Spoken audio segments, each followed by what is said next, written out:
Welcome to my Hebrew channel, Miel, and today we're looking at an interesting phrase we find in the scriptures. It's a noble character.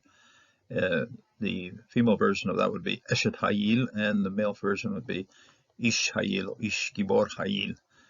Those are two versions that we're going to be looking at. This is a very interesting study. Miel means Hebrew honey.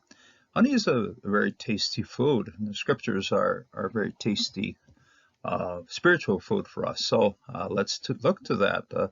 A man of noble character or woman of noble character, where do we find him or her? So we're still doing things derived or studies derived from the book of Ruth here, and this is one of the key themes. It's sort of one of the core things of our book here, and the four chapters that cover the whole book of Ruth.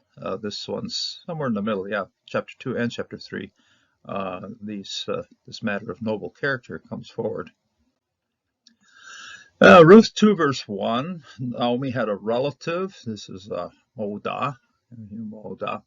Instead, when you read the Kere is the substitute reading that the Masoretes put on, and this was the original part of the text. The original part of the text would have been Me Yada, but notice there's kibbutz here, and that makes us pronounce this as a surik. So you're going to pronounce. This is what you have to read, and this is what you have to pronounce in terms of the vowel pointing. So Me'uda, okay, the relative, the one who knew them very well. Okay, Lenomi, and to Noemi, possessive lamed here. Lenomi, Me'uda leisha, of her husband. Okay, you got ish here.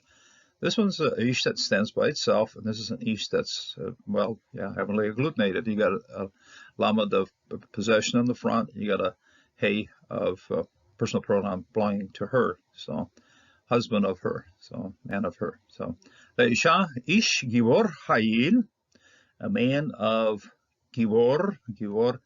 Now, when we study the sequence of words, of course, when we try to figure out what these things mean, our first recourse, of course, are the dictionaries, lexicons. Okay, people who sat down and over the years, first of all, did it on paper. Later on, they're all electronic. The electronic ones are all copied from the paper ones. So the electronic ones, the ones that we would use on our computers or on our tablets and our phones, in fact, they'll give you a whole list of what gibor means. They'll give you a whole list of what hayil means. And generally speaking, all of the majority, or almost all of them, are related to something of strength, of being a guard. Giborim, David's guards, Giborim. That was very, very strong sense of that in that regard. Hayil also of strength, physical strength. So if you just use the dictionaries, the lexicons, you find it either in paper or electronically, you'd be inclined to think, oh, this man must have been a bodybuilder, a person of lots of muscle, lots of strength in that kind of way.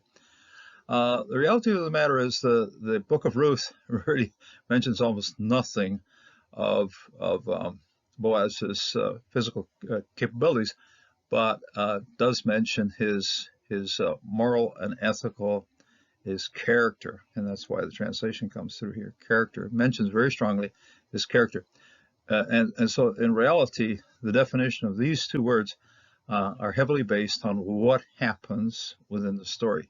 The local context here goes a long ways in defining how these two words are defined. So we have to look at what Boaz does, and then what he does tells us what these words mean. So that's if you're wondering how to make a dictionary, just collect all the events and happenings and the things that people do, and those things then define who you are, what you are. So Ish Gibor Hayil. So this is a man of noble character.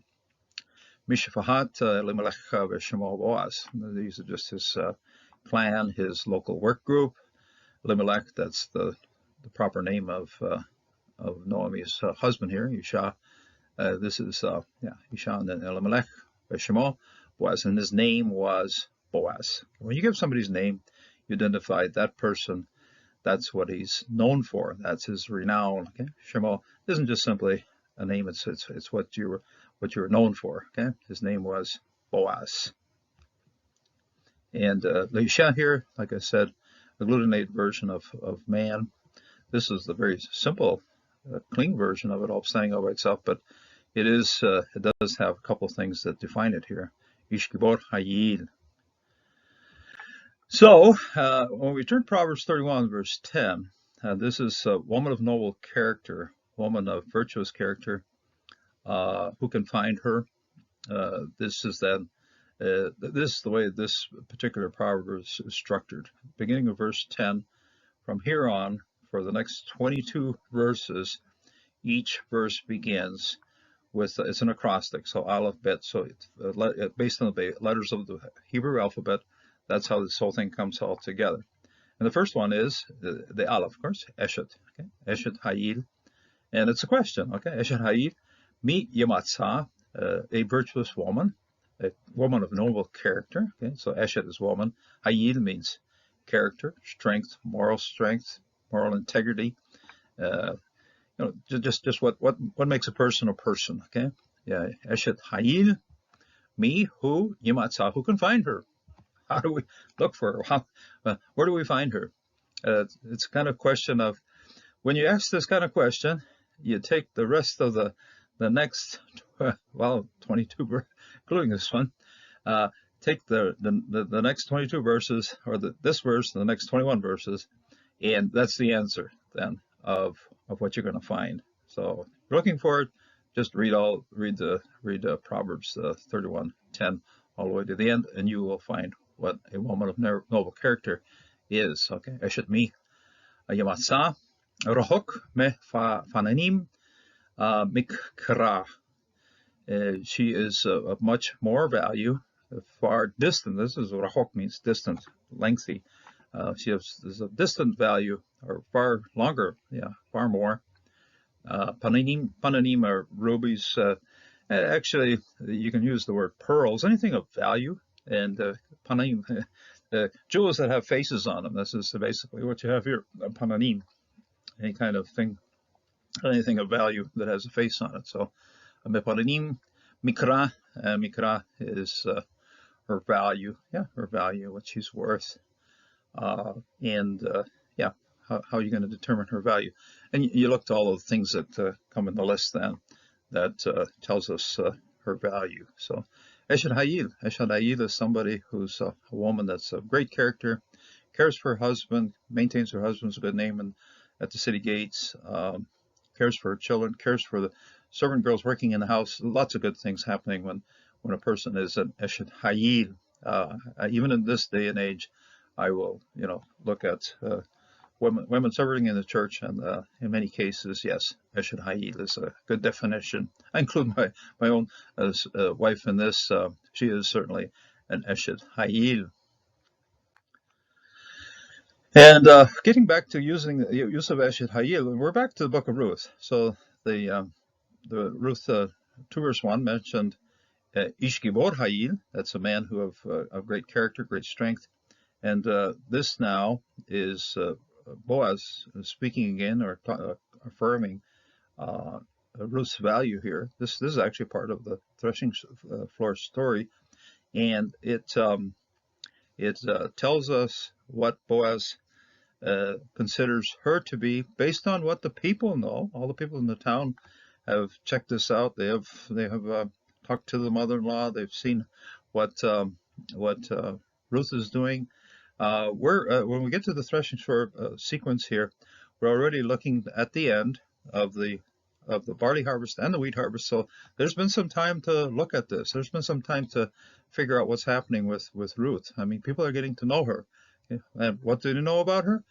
Oh, that one's an Eshet Hayil. That's an Eshet Hayil. That's a virtuous woman. Now, later on in the book of Proverbs, Solomon, we're looking at 2 or 3 generations later, he's going to sit down and write it all out what it means. So, but she is an Eshet Hayil, this Ruth, and that's the reputation that she has earned in the city on the basis of her work and the way she treats other people, and so forth. So, don't be afraid, my daughter.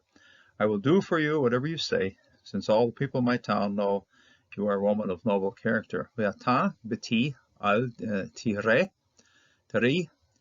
kol asher tomari asher lech. Ki yodeach kol sa'ar ami ki eshet hayil at.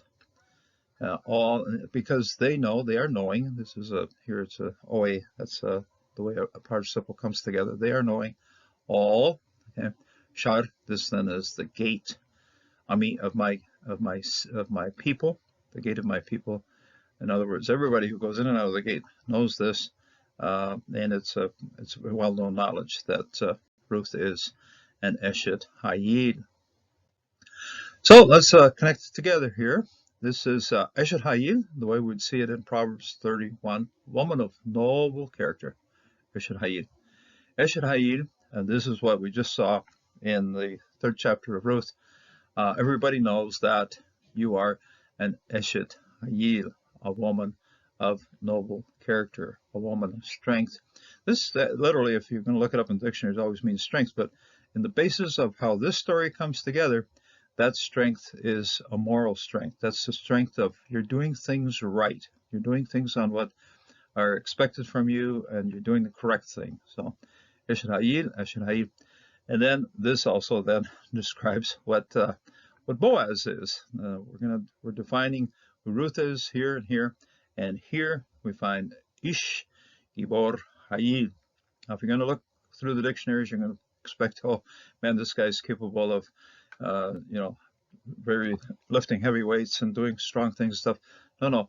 This is actually Ish Gibor Hayil is someone who is of noble character, and that means he is somebody who's willing to do the right thing in where he lives and what he does with his own actions. Actions are what count here, and that's what defines him as a Ish Gibor Hayil.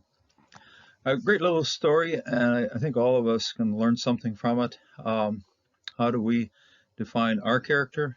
Do we find it on just our wants, wishes, or what we would want to do? I think in both cases, in the case of Ruth and the case of Boaz, they lived their lives before the face of God. In other words, I'm going to do something, but it's something I'm doing before Jehovah, and doing it in front of Jehovah, and I'm doing it according to Jehovah's will. And with that sense of how we make decisions in our lives and what we're going to do with ourselves and what we're going to do with others, that will then define us either as Eshet Hayil, if you're female, and you're going to be defined as Ish Gibor Hayil if you're male. But in both cases, it means doing the right thing and being obedient to what God's will is for our lives. So I pray that in this day you will, if you're female, Eshet Hayil, if you're male, Ish Gibor Hayil. It's something that's must be a profound part of your character to live a life in obedience to Jehovah, to our Lord and Savior Jesus Christ, and that's what will define us. That's what will make us be known as a person who's faithful, who is of worthy character. Eshet Hayil, Ish Gibor Hayil, people of worthy character. So may God bless, and may you live a life of worthy character.